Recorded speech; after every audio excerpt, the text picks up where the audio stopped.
पहला दीवा। दिवाली का यह दीवा कोई मामूली दीवा नहीं सी। दीवे की शक्ल का बहुत वड्डा बिजली का लैंप सी जिहड़ा सेठ लक्ष्मी दास दे महल रूपी घर के सामने वरांडे विच लग्या होया सी। उस वरांडे दे विचकार ये दीवियां दा सम्राट दीवा सी। जिवें सूरज दे आले दुआले बहुत सारे तारे हुंदे ने, उसे प्रकार इस दीवे दे चारे पासे सगों उत्ते थल्ले भी हज़ारां बल्बां दीयां लड़ियां झुल रहीआं सन। संगमरमर दे हर थमले ते बिजली दी तार दी वेल चढ़ी होई सी ते उस विच पक्के होए अंगूरां वांग लाल, हरे, नीले ते पीले बल्ब लगे होए सन। सारे घर विच बिजली दे 10,000 दीवे शाम तो ही दिवाली का ऐलान करते हुए देवी लक्ष्मी दे आउण दी उड़ीक कर रहे सन। इन्हां सब विच सब तो वधेरे स्पष्ट वो एक ही दीवा सी, देवी दा सम्राट, जिसने अपनी लौ नाल शाम दे धुंधलके नूं दुपहर वांग प्रकाशमान कीता होया सी। ये दीवा सेठ लक्ष्मी दास अमरीका तो लियाए सन जदों वो उत्थे अपनी कंपनी लई बिजली का समान खरीदण गए सन। असल विच ये देवी दा सम्राट उन्हां नूं निजी कमीशन के रूप विच भेंट किया गया सी, माल सप्लाई करन वाली अमरीकी कंपनी वल्लों। अते उहनूं देखदे ही सेठ लक्ष्मी दास ने सोच लिया सी कि इस वार दिवाली ते ये अमरीकी दीवा ही देवी लक्ष्मी का स्वागत करेगा। ते अज शाम तो ही वो दीवा अपनी भड़कीली अमरीकी शान नाल बल रहा सी। उहदे चारे पासे 10,000 होर रोशनियां जगमगा रहीआं सन। सेठ लक्ष्मी दास का कहना सी कि सब त्योहारां विच दिवाली ही सब तो महत्वपूर्ण ते उच्चतम त्यौहार है। दिवाली दी रात नूं जिथे उहदा स्वागत करन नूं रोशनियां हुंदियां हन, उत्थे ही देवी लक्ष्मी आउंदी है। इसे लई वो सदा इहदा ख्याल रखते सन कि हर दूजे सेठ ते वपारी दे घर वध तो वध रोशनियां लक्ष्मी महल विच होणियां चाहीदियां ने। उन्हां दा विश्वास सी कि जिन्नियां रोशनियां वधेरे होणगियां उतनी ही वधेरे लक्ष्मी दी किरपा होवेगी। ते शायद ये सच भी सी। 20-22 वरे पहलां जदों उन्हां दी कपड़े दी निक्की जही दुकान सी, उस वेले उन्हां दे घर कौड़े तेल दे 100 दीवे बलिया करते सन। फिर जदों महायुद्ध शुरू होया ते उन्होंने फौजी कंबल सप्लाई करन दा ठेका मिल गया तां उन्हां दे नवें घर ते 1000 दीवे टिमटिमाण लगे। फिर जदों आज़ादी आई ते सेठ लक्ष्मी दास नूं बहुत वड्डा डैम बनाउण लई मजदूर सप्लाई करन दा ठेका मिलिया, उदों दिवाली दी रात नूं उन्हां दे बंगले ते 5000 बल्ब जगमगा उठे।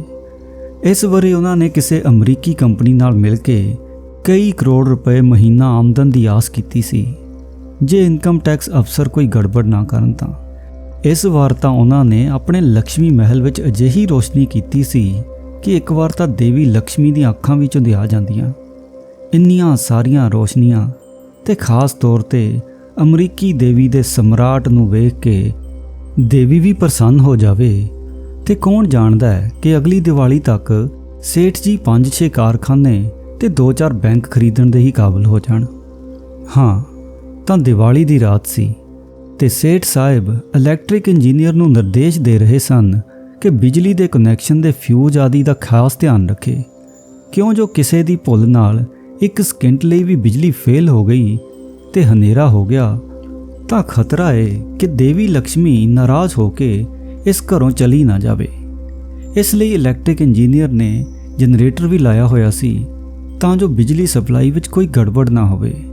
अचानक सेठ साहब नूं जापिया जिवें महल विच लगे सारे बल्बां दी लो एकदम ही तेज हो गई होवे।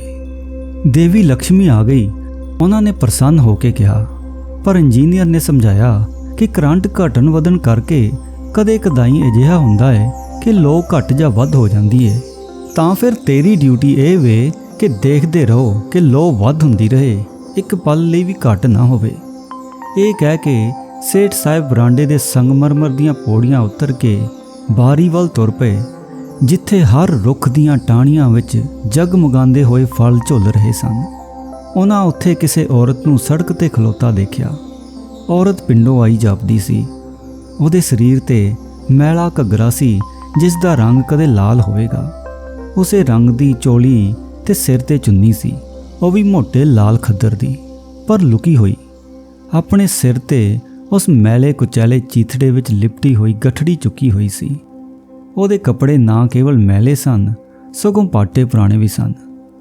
ਕੋਈ ਗਰੀਬ ਭਿਖਾਰਨ ਹੋਵੇਗੀ, ਸੇਠ ਲక్ష్ਮੀ ਦਾਸ ਨੇ ਸੋਚਿਆ। ਕਿਉਂ ਮਾਈ, ਕੀ ਚਾਹੀਦਾ ਹੈ? ਉਹਨਾਂ ਪੌੜੀਆਂ ਤੋਂ ਉਤਰਦੇ ਹੋਏ ਪੁੱਛਿਆ।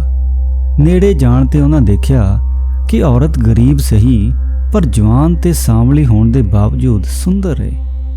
ਇੱਕ ਰਾਤ ਕਿਧਰੇ ਠਹਿਰਨ ਦੀ ਥਾਂ ਚਾਹੀਦੀ ਹੈ ਸੇਠ ਜੀ, ਬਹੁਤ ਦੂਰੋਂ ਆਈ ਹਾਂ। ਨਾ ਬਾਬਾ, ਮਾਫ ਕਰ, ਉਹ ਕਾਹਲੀ ਨਾਲ ਬੋਲੇ। ਮਨ ਹੀ ਮਨ ਵਿੱਚ ਉਹਨਾਂ ਸੋਚ ਲਿਆ ਕਿ ਕਿਸੇ ਅਣਜਾਣ ਜਵਾਨ ਔਰਤ ਨੂੰ ਰਾਤ ਭਰ ਲਈ ਘਰ ਰੱਖਣ ਦਾ ਕੀ ਸਿੱਟਾ ਹੋਵੇਗਾ। ਹੋ ਸਕਦਾ ਹੈ ਰਾਤੋਂ ਰਾਤ ਘਰ ਵਿੱਚੋਂ ਰੁਪਇਆ ਪੈਸਾ ਜਾਂ ਗਹਿਣੇ ਚੋਰੀ ਕਰਕੇ ਭੱਜ ਜਾਵੇ। ਹੋ ਸਕਦਾ ਹੈ ਕਿ ਉਹਨੂੰ ਬਲੈਕਮੇਲ ਕਰਕੇ ਰੁਪਇਆ ਵਸੂਲ ਕਰੇ। ਸੇਠ ਜੀ ਦਾ ਮੁੰਡਾ ਜਵਾਨ ਸੀ, ਉਹ ਕਿਧਰੇ ਇਸ ਅਣਜਾਣ ਔਰਤ ਦੇ ਚੱਕਰ ਵਿੱਚ ਨਾ ਫਸ ਜਾਵੇ। ਫਿਰ ਵੀ ਉਹਨਾਂ ਸੋਚਿਆ ਕਿ ਦੀਵਾਲੀ ਦੀ ਰਾਤ ਹੈ, ਕਿਸੇ ਭਿਖਾਰਨ ਨੂੰ ਦੁਰਕਾਰਨਾ ਵੀ ਠੀਕ ਨਹੀਂ ਜਾਪਦਾ। ਭੁੱਖੀ ਐ ਤਾਂ ਖਾਣਾ ਖਵਾ ਦਿੰਦਾ, ਲੱਡੂ ਪੂਰੀ ਜੋ ਜੀ ਚਾਹੇ ਖਾ ਲੈ। ਮੈਂ ਭਿਖਾਰਨ ਨਹੀਂ ਹਾਂ ਸੇਠ ਜੀ, ਉਹਨੇ ਆਪਣੇ ਸਿਰ ਤੇ ਰੱਖੀ ਗਠੜੀ ਵੱਲ ਇਸ਼ਾਰਾ ਕਰਦੇ ਹੋਏ ਉੱਤਰ ਦਿੱਤਾ। ਮੇਰੇ ਕੋਲ ਖਾਣ ਨੂੰ ਬਹੁਤ ਕੁਝ ਹੈ, ਮੱਕੀ ਦੀ ਰੋਟੀ ਹੈ, ਸਰੋਂ ਦਾ ਸਾਗ, ਪਿੰਡ ਦਾ ਅਸਲੀ ਘਿਓ ਹੈ, ਦੁੱਧ ਹੈ। ਤੁਹਾਡੇ ਸਾਰੇ ਘਰ ਨੂੰ ਢਿੱਡ ਭਰ ਕੇ ਖਵਾ ਸਕਦੀ ਹਾਂ। ਮੈਨੂੰ ਤਾਂ ਰਾਤ ਠਹਿਰਨ ਦੀ ਥਾਂ ਚਾਹੀਦੀ ਹੈ। ਉਹਦੀ ਹਾਜ਼ਰ ਜਵਾਬੀ ਤੋਂ ਸੇਠ ਜੀ ਹੋਰ ਘਬਰਾ ਗਏ। ਉਹਨਾਂ ਸੋਚਿਆ ਕਿ ਪਿੰਡ ਦੀ ਕਿਸੇ ਮਾਮੂਲੀ ਔਰਤ ਦੀ ਹਿੰਮਤ ਨਹੀਂ ਹੋ ਸਕਦੀ ਕਿ ਇੰਜ ਸਵਾਲ ਜਵਾਬ ਕਰੇ। ਕਿਧਰੇ ਇਹ ਔਰਤ ਇਨਕਮ ਟੈਕਸ ਵਾਲਿਆਂ ਦੀ ਜਸੂਸ ਤਾਂ ਨਹੀਂ ਹੈ? ਨਾ ਬਾਬਾ, ਮਾਫ ਕਰ, ਸਾਡੇ ਘਰ ਵਿੱਚ ਥਾਂ ਨਹੀਂ ਹੈ, ਕੋਈ ਹੋਰ ਦੂਜਾ ਘਰ ਦੇਖ। ਤਾਂ ਫਿਰ ਦੂਜਾ ਘਰ ਹੀ ਦੇਖਣਾ ਪਵੇਗਾ ਸੇਠ ਜੀ। ਇਹ ਕਹਿ ਕੇ ਔਰਤ ਆਪਣੀ ਗਠੜੀ ਸਾਂਭਦੀ ਹੋਈ ਚਲੀ ਗਈ। ਸੇਠ ਜੀ ਮੁੜ ਕੇ ਪੌੜੀਆਂ ਵੱਲ ਚੜ੍ਹਦੇ ਹੋਏ ਵਾਪਸ ਬਰਾਂਡੇ ਵਿੱਚ ਜਾ ਰਹੇ ਸਨ ਕਿ ਉਹਨਾਂ ਮਹਿਸੂਸ ਕੀਤਾ ਕਿ ਅਮਰੀਕੀ ਦੀਵੇ ਦਾ ਪ੍ਰਕਾਸ਼ ਕੁਝ ਪੀਲਾ ਪੈਂਦਾ ਜਾ ਰਿਹਾ ਹੈ। ਪਾਵਰ ਦਾ ਕਰੰਟ ਫੇਰ ਹੇਠਾਂ ਜਾ ਰਿਹਾ ਹੈ। ਉਹਨਾਂ ਫਿਰ ਚੀਕ ਕੇ ਕਿਹਾ, ਇੰਜੀਨੀਅਰ, ਜਨਰੇਟਰ ਤਿਆਰ ਰੱਖੋ, ਦੀਵੇ ਬੁਝ ਨਾ ਸਕਣ। ਇਲੈਕਟ੍ਰਿਕ ਇੰਜੀਨੀਅਰ ਭੱਜਦਾ ਹੋਇਆ ਆਇਆ ਤੇ ਉਸਨੇ ਕਿਹਾ, ਸੇਠ ਜੀ, ਕਰੰਟ ਬਿਲਕੁਲ ਠੀਕ ਆ ਰਿਹਾ ਹੈ, ਉਂਝ ਜਨਰੇਟਰ ਵੀ ਤਿਆਰ ਹੈ, ਤੁਸੀਂ ਬਿਲਕੁਲ ਨਾ ਘਬਰਾਓ। ਘਬਰਾਓ ਕਿਉਂ ਨਾ? ਸੇਠ ਜੀ ਦਾ ਦਿਲ ਪਤਾ ਨਹੀਂ ਕਿਉਂ ਕਿਸੇ ਅਜੀਬ ਜਿਹੀ ਬੇਚੈਨੀ ਨਾਲ ਧੜਕ ਰਿਹਾ ਸੀ। ਜਾਣਦੇ ਨਹੀਂ, ਦੀਵਾਲੀ ਦੀ ਰਾਤ ਹੈ, ਇੱਕ ਪਲ ਵੀ ਹਨੇਰਾ ਹੋ ਗਿਆ ਤੇ ਉਹ ਦੇਵੀ ਦੇ ਆਉਣ ਦਾ ਸਮਾਂ ਹੋਇਆ ਤਾਂ ਦੇਵੀ ਰੁੱਸ ਕੇ ਕਿਧਰੇ ਹੋਰ ਚਲੇਗੀ ਤਾਂ ਦੂਜਾ ਦੀਵਾ। ਇਨਕਮ ਟੈਕਸ ਅਫਸਰ ਲక్ష్ਮੀਕਾਂਤ ਤੇਲ ਦੀ ਬੋਤਲ ਲੈ ਕੇ ਆਪਣੇ ਫਲੈਟ ਦੀ ਬਾਲਕਨੀ ਵਿੱਚ ਨਿਕਲੇ ਤਾਂ ਉਹਨਾਂ ਦੇਖਿਆ ਕਿ ਸਾਹਮਣੇ ਸੇਠ ਲక్ష్ਮੀ ਦਾਸ ਦਾ ਮਹਿਲ ਬਿਜਲੀ ਦੀਆਂ ਰੋਸ਼ਨੀਆਂ ਨਾਲ ਜਗਮਗਾ ਰਿਹਾ ਹੈ। ਹਾਂ, ਕਿਉਂ ਨਾ ਹੋਵੇ, ਉਹਨੇ ਸੋਚਿਆ। ਕਰੋੜਾਂ ਰੁਪਏ ਬਲੈਕ ਦਾ ਜੋ ਮੌਜੂਦ ਹੈ, 10,000 ਕੀ ਬਿਜਲੀ ਦੇ 10 ਲੱਖ ਬਲਬ ਲਾ ਸਕਦਾ ਹੈ। ਫਿਰ ਉਹਨੇ ਦੇਖਿਆ ਕਿ ਉਹਦੀ ਆਪਣੀ ਬਾਲਕਨੀ ਦੇ ਬਨੇਰੇ ਤੇ ਜਿਹੜੇ 100 ਦੀਵੇ ਉਸਨੇ ਜਗਾ ਰੱਖੇ ਸਨ, ਉਹਨਾਂ ਚੋਂ ਇੱਕ ਦੀਵੇ ਦੀ ਲੋ ਮੱਧਮ ਹੋ ਰਹੀ ਸੀ। ਉਸਨੇ ਘਬਰਾ ਕੇ ਸੋਚਿਆ, ਕਿਧਰੇ ਦੀਵਾ ਬੁਝ ਨਾ ਜਾਵੇ, ਸ਼ਗੁਨ ਹੀ ਬੁਰਾ ਨਾ ਹੋ ਜਾਵੇ, ਤੇ ਕਾਹਲੀ ਨਾਲ ਉਹਨੇ ਬੋਤਲ ਦਾ ਤੇਲ ਦੀਵੇ ਵਿੱਚ ਉਲਟਾ ਦਿੱਤਾ। ਫਿਰ ਲੋ ਵੀ ਉੱਚੀ ਕੀਤੀ ਤਾਂ ਉਹਨੂੰ ਅਜਿਹਾ ਜਾਪਿਆ ਜਿਵੇਂ ਨਾ ਕੇਵਲ ਉਸ ਦੀਵੇ ਦੀ, ਸਗੋਂ 100 ਦੇ 100 ਦੀਵਿਆਂ ਦੀ ਲੋ ਇੱਕਦਮ ਤੇਜ਼ ਹੋ ਗਈ ਹੋਵੇ। ਧੰਨ ਹੋ ਦੇਵੀ, ਉਹਨੇ ਕੰਧ ਤੇ ਲక్ష్ਮੀ ਦੀ ਤਸਵੀਰ ਅੱਗੇ ਪ੍ਰਣਾਮ ਕਰਦੇ ਹੋਏ ਕਿਹਾ, ਇਸ ਵਰੇ ਤਾਂ ਤੇਰੀ ਬੜੀ ਕਿਰਪਾ ਰਹੀ ਹੈ। ਫਿਰ ਉਹਨੇ ਕੁਰਸੀ ਤੇ ਆਰਾਮ ਨਾਲ ਬੈਠ ਕੇ ਆਪਣਾ ਜਸੂਸੀ ਵਾਲਾ ਨਾਵਲ ਚੁੱਕਿਆ ਜਿਹੜਾ ਮੁੱਕਣ ਵਾਲਾ ਸੀ, ਤੇ ਉਹਦਾ ਹੀਰੋ ਉਸ ਸਮੇਂ ਡਾਕੂਆਂ ਦੀ ਟੋਲੀ ਦੇ ਪੰਜੇ ਵਿੱਚ ਫਸਿਆ ਹੋਇਆ ਸੀ। ਬੂਹੇ ਦੀ ਘੰਟੀ ਵੱਜੀ ਤਾਂ ਰਸੋਈ ਚੋਂ ਬੀਵੀ ਚੀਕੀ, ਮੈਂ ਕਿਹਾ ਜਰਾ ਦੇਖੋ ਤਾਂ ਕੌਣ ਹੈ। ਮੰਗੂ ਨੂੰ ਆਖ ਦੋ ਨਾ, ਦੇਖ ਲਵੇ ਕੌਣ ਹੈ। ਉਹਨੇ ਨਾਵਲ ਤੋਂ ਨਜ਼ਰ ਚੁੱਕੇ ਬਿਨਾਂ ਉੱਤਰ ਦਿੱਤਾ, ਮੰਗੂ ਨੂੰ ਮੈਂ ਬਾਜ਼ਾਰ ਭੇਜਿਆ ਮਠਿਆਈ ਲਿਆਉਣ। ਰਸੋਈ 'ਚੋਂ ਆਵਾਜ਼ ਆਈ, ਫਿਰ ਗੰਗਾ ਨੂੰ ਭੇਜੋ। ਗੰਗਾ ਉਹਨਾਂ ਦੇ ਘਰ ਸਵੇਰੇ ਸ਼ਾਮ ਭਾਂਡੇ ਮਾਂਜਣ ਆਉਂਦੀ ਸੀ।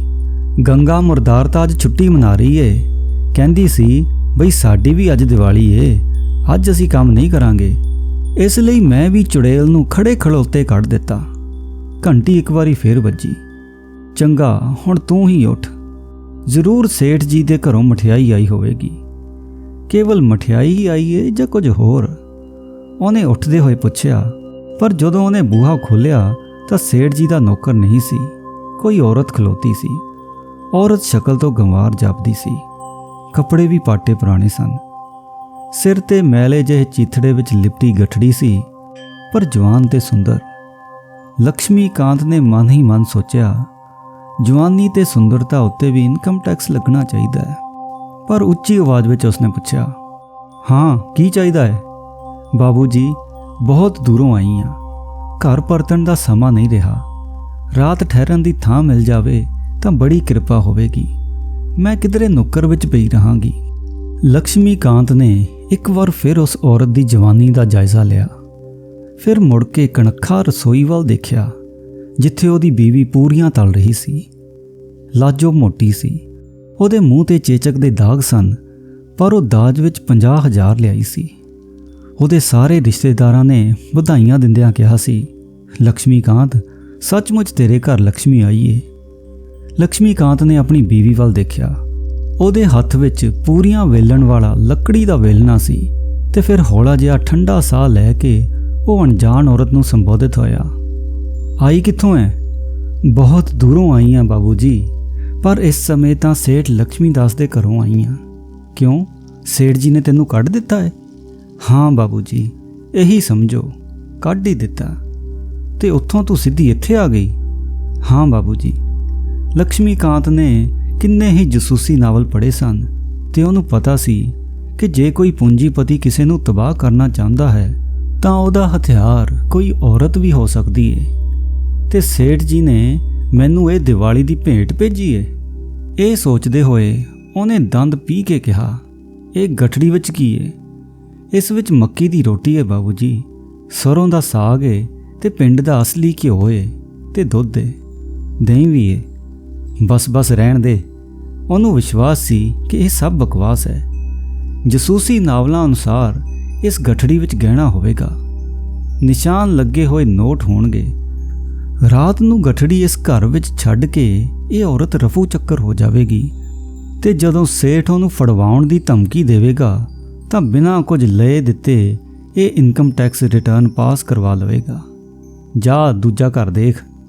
उहने औरत दी जवानी दा अंतिम वार जायज़ा लैण तो बाद एक होर ठंडा साह लिया ते बूहा बंद कर दिता। कौन सी? लाजो रसोई चों चीकी। कोई नहीं। कोई नहीं सी तां इन्नी देर किस नाल गल्लां करदे रहे सो?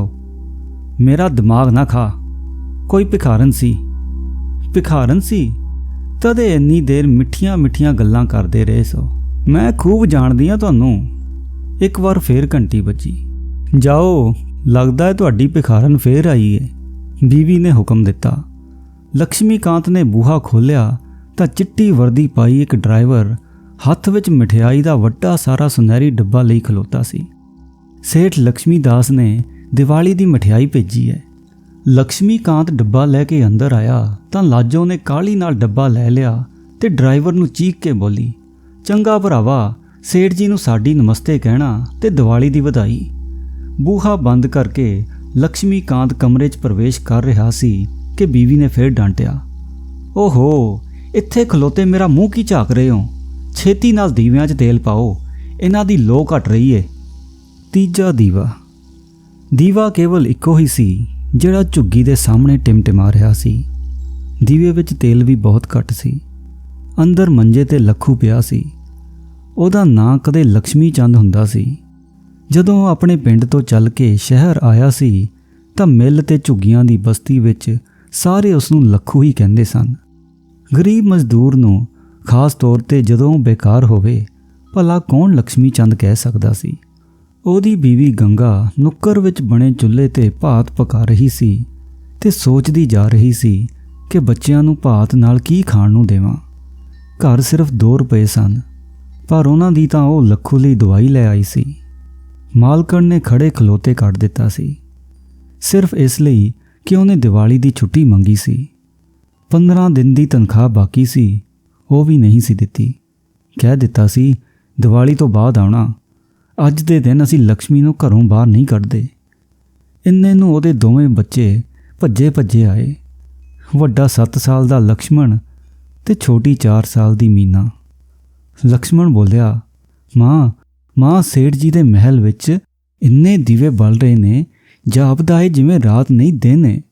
ਇੱਕ ਦੀਵਾ ਤਾਂ ਇੰਨਾ ਵੱਡਾ ਏ ਕਿ ਸਭ ਉਹਨੂੰ ਦੇਵੀ ਦਾ ਸਮਰਾਟ ਕਹਿੰਦੇ ਨੇ। ਤੇ ਮੀਨਾ ਨੇ ਭਿਣਕ ਕੇ ਕਿਹਾ, ਮਾਂ ਭੁੱਖ ਲੱਗੀ ਏ। ਪਰ ਲਕਸ਼ਮਣ ਨੇ ਉਹਨੂੰ ਝਿੜਕ ਦਿੱਤਾ, ਮਾਂ ਸਾਡੇ ਘਰ ਇੱਕੋ ਹੀ ਦੀਵਾ ਕਿਉਂ ਬਲ ਰਿਹਾ ਹੈ? ਇਸ ਲਈ ਬੇਟਾ, ਕਿਉਂਕਿ ਅਸੀਂ ਗਰੀਬ ਹਾਂ, ਤੇਲ ਦੇ ਪੈਸੇ ਨਹੀਂ ਕਿ ਹੋਰ ਦੀਵੇ ਬਾਲ ਸਕੀਏ। ਖੰਘਦੇ ਹੋਏ ਲੱਖੂ ਨੇ ਮੰਜੇ ਤੋਂ ਆਵਾਜ਼ ਦਿੱਤੀ, ਤੂੰ ਫਿਰ ਇਹ ਦੀਵਾ ਵੀ ਬੁਝਾ ਦੇ, ਇਸ ਝੁੱਗੀ ਵਿੱਚ ਹਨੇਰਾ ਹੀ ਠੀਕ ਹੈ। ਹਾਏ ਰਾਮ, ਗੰਗਾ ਛੇਤੀ ਨਾਲ ਬੋਲੀ, ਦੀਵਾਲੀ ਦੀ ਰਾਤ ਨੂੰ ਦੀਵਾ ਬੁਝਾ ਦੇਵਾਂ? ਹਨੇਰੇ ਵਿੱਚ ਦੇਵੀ ਲਕਸ਼ਮੀ ਨਹੀਂ ਆਵੇਗੀ। ਲੱਖੂ ਇੰਨੇ ਜ਼ੋਰ ਨਾਲ ਚੀਕਿਆ ਕਿ ਖੰਘ ਦਾ ਦੌਰਾ ਪੈ ਗਿਆ। ਪਰ ਖੰਘਦੇ ਖੰਘਦੇ ਵੀ ਉਹ ਬੋਲੀ ਗਿਆ, ਦੇਵੀ ਸੇਠ ਲਕਸ਼ਮੀ ਦਾਸ ਦੇ ਮਹਿਲ ਵਿੱਚ ਆਵੇਗੀ, ਲਕਸ਼ਮੀ ਚੰਦ ਦੇ ਘਰ ਨਹੀਂ ਆਵੇਗੀ। ਨਾ ਬੁਝਾ ਦੀਵਾ, ਥੋੜੀ ਦੇਰ ਵਿੱਚ ਤੇਲ ਮੁੱਕ ਜਾਵੇਗਾ ਤਾਂ ਆਪੇ ਹੀ ਬੁੱਝ ਜਾਵੇਗਾ। ਲਕਸ਼ਮਣ ਜਿਹੜਾ ਬਾਰੀ ਚੋਂ ਝਾਕ ਰਿਹਾ ਸੀ ਚੀਕਿਆ, ਬਾਬਾ ਬਾਬਾ ਦੇਖੋ, ਦੀਵੇ ਦੀ ਲੋ ਆਪਣੇ ਆਪ ਉੱਚੀ ਹੋ ਰਹੀ ਏ। ਪਾਗਲ ਹੋ ਗਿਆ?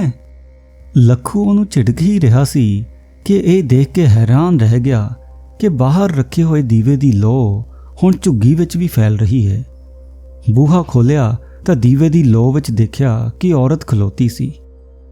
ਕੀ ਗੱਲ ਏ ਭੈਣ, ਰਾਤ ਕਿਧਰੇ ਠਹਿਰਨ ਦੀ ਥਾਂ ਚਾਹੀਦੀ ਸੀ, ਬਹੁਤ ਦੂਰੋਂ ਆਈ ਆ, ਫਿਰ ਅੰਦਰ ਆ ਜਾ ਨਾ। ਉਹ ਔਰਤ ਬੂਹੇ ਚੋਂ ਅੰਦਰ ਆਈ ਤਾਂ ਉਹਦੇ ਨਾਲ ਹੀ ਦੀਵੇ ਦੀ ਲੋ ਵੀ ਅੰਦਰ ਆ ਗਈ। ਲੱਖੂ ਨੇ ਕਿਹਾ, ਸਾਡੇ ਕੋਲ ਤਾਂ ਬਸ ਇਹੀ ਝੁੱਗੀ ਹੈ, ਹੋਵੇਗੀ ਤਾਂ ਤਕਲੀਫ, ਪਰ ਇੰਨੀ ਰਾਤ ਹੋ ਗਈ ਏ, ਹੋਰ ਕਿੱਥੇ ਜਾਵੇਂਗੀ?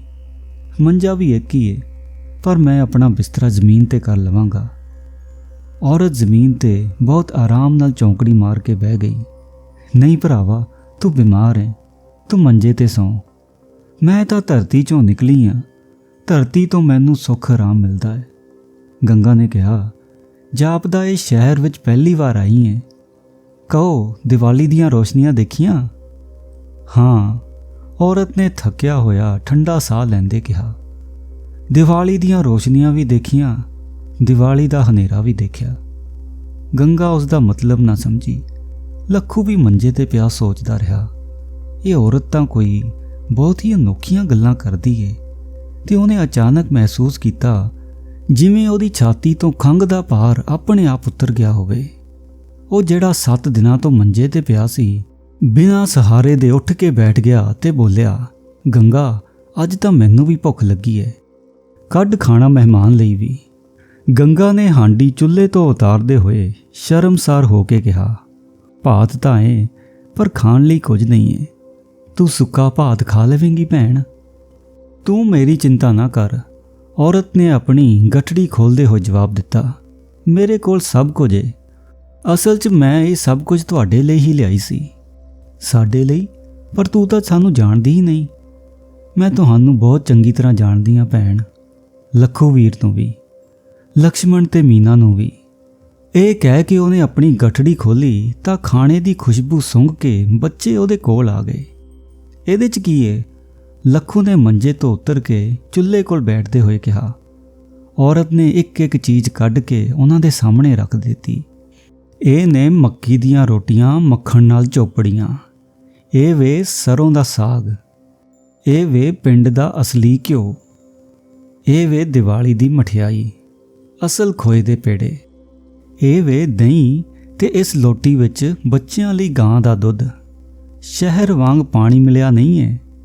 ਤੇ ਇਹ ਸੁਣ ਕੇ ਸਾਰੇ ਹੱਸ ਪਏ। ਪਰ ਇੰਨਾ ਖਾਣਾ ਦੇਖ ਕੇ ਲੱਖੂ ਦੀਆਂ ਅੱਖਾਂ ਵਿੱਚ ਖੁਸ਼ੀ ਦੇ ਹੰਝੂ ਆ ਗਏ।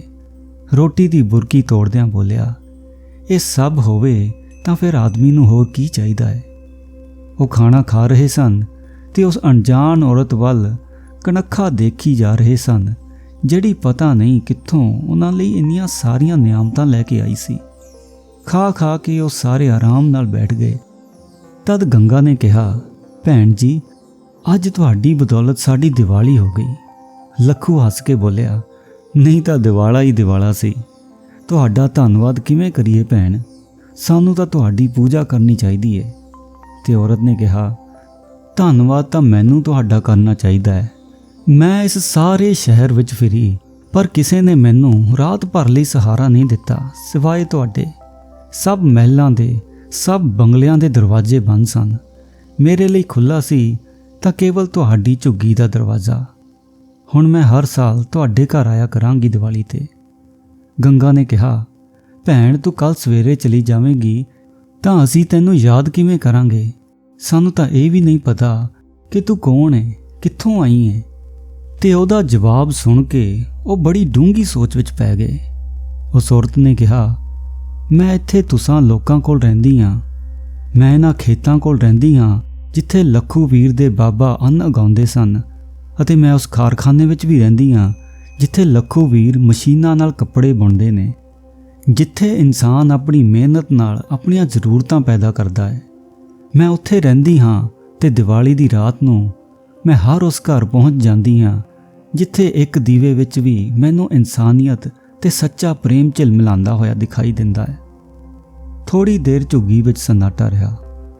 ਹੁਣ ਇਸ ਇਕਲੌਤੇ ਦੀਵੇ ਦੀ ਲੋ ਇੰਨੀ ਤੇਜ਼ ਹੋ ਗਈ ਸੀ ਕਿ ਝੁੱਗੀ ਦਾ ਕੋਨਾ-ਕੋਨਾ ਜਗਮਗਾ ਉੱਠਿਆ ਸੀ ਤੇ ਦੂਰ ਸੇਠ ਲక్ష్ਮੀ ਦਾਸ ਦੇ ਮਹਿਲ ਵਿੱਚ ਹਨੇਰਾ ਛਾ ਗਿਆ ਸੀ।